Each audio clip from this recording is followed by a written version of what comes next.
Hi. Sorry I'm still in my work outfit. I was just fighting some crime. No big deal. That's right. While the real Spider-Man's busy protecting New York City, I'm busy saving the citizens of suburban Connecticut.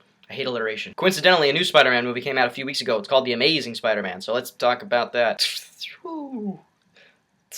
I mentioned in a video a few months ago called The Batman Treatment that I love Spider-Man. And you could go watch that video if you want, if you like stuff, I don't care. But yeah, like a lot of people my age, Spider-Man is a huge chunk of my childhood, and I'm so glad they didn't screw him up in this new one. I mean, obviously everyone's gonna compare him to the original, so let's just do that right off the bat. Who's better, Tobey Maguire or Andrew Garfield? Let's just put it this way, I think that Andrew Garfield was a better Peter Parker, and Tobey Maguire was a better Spider-Man.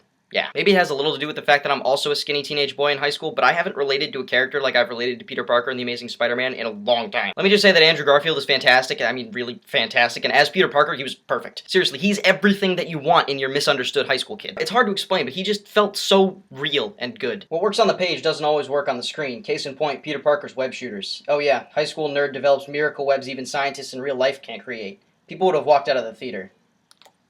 Intelligence is not a privilege, it's a gift, one that should be used for the good of mankind, and Andrew Garfield as Peter Parker gets that. Like when you see him developing the web shooters or calculating the decay rate algorithm. Sure, you like Tobey Maguire as Peter Parker in the originals, but sometimes you get the feeling like he's being too awkward or too goofy or too geeky or whatever. But Andrew Garfield was just right as Peter Parker. But when Garfield puts on the mask, it sometimes seems like he's a little bit un-Spider-Man-y. Here's a few examples of hilarious cheeseball lines that Tobey Maguire said as Spider-Man. Hey kiddo, why don't you let mom and dad talk for a minute, huh? Hey, I'm the sheriff around these parts. It's you who's out, Gobby. Out of your mind. And besides that small knives joke that you saw in the previews 1,000 times, Andrew Garfield's lines as Spider-Man sound mostly like this. Yo, I got him! Gwen, you gotta get out of the Oscorp building. The lizard's on his way and his... Gwen?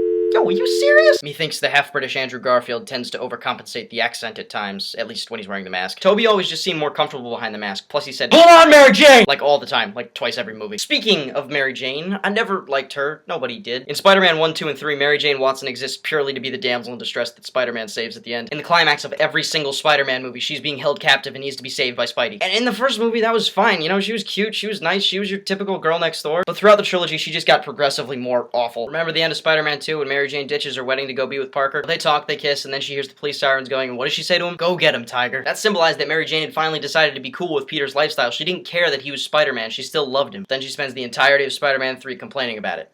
And complaining and complaining. That's annoying. Thankfully, Emma Stone as Gwen Stacy was 1,000 times better than anything Kirsten Dunst ever had to offer. And I'm not just saying that because I'm in love with Emma Stone and she spends most of the movie wearing miniskirts and high socks. She was legitimately awesome. What was Mary Jane Watson? She was hot.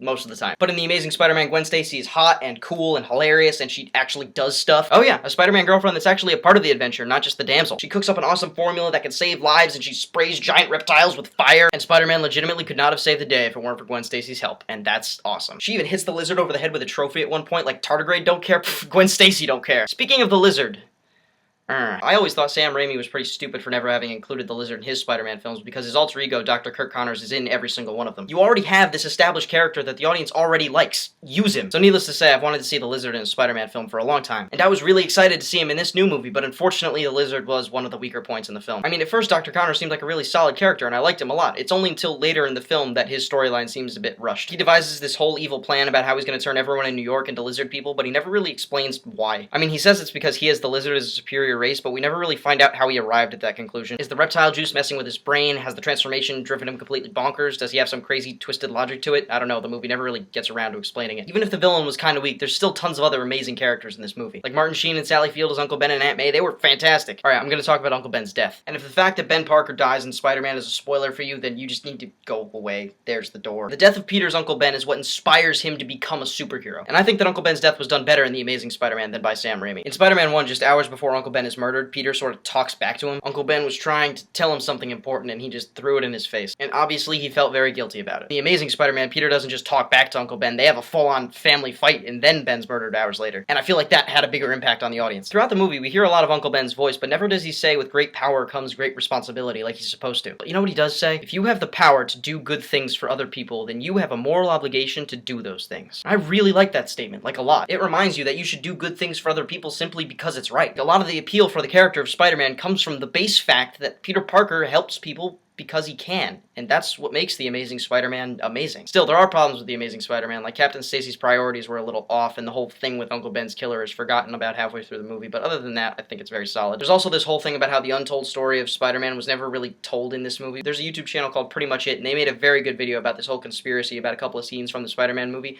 I'll put a link to it down in the description, and you should watch it, because it's interesting. So, yeah, I really like The Amazing Spider-Man. It's very difficult to say whether I like this one or the originals better, but it's still a very good film, and I would recommend that you go see it. And, the thing about The Amazing Spider... looks like I'm gonna have to let you go, villains to defeat, worlds to save. So, thanks for watching from your friendly neighborhood Spider-Man.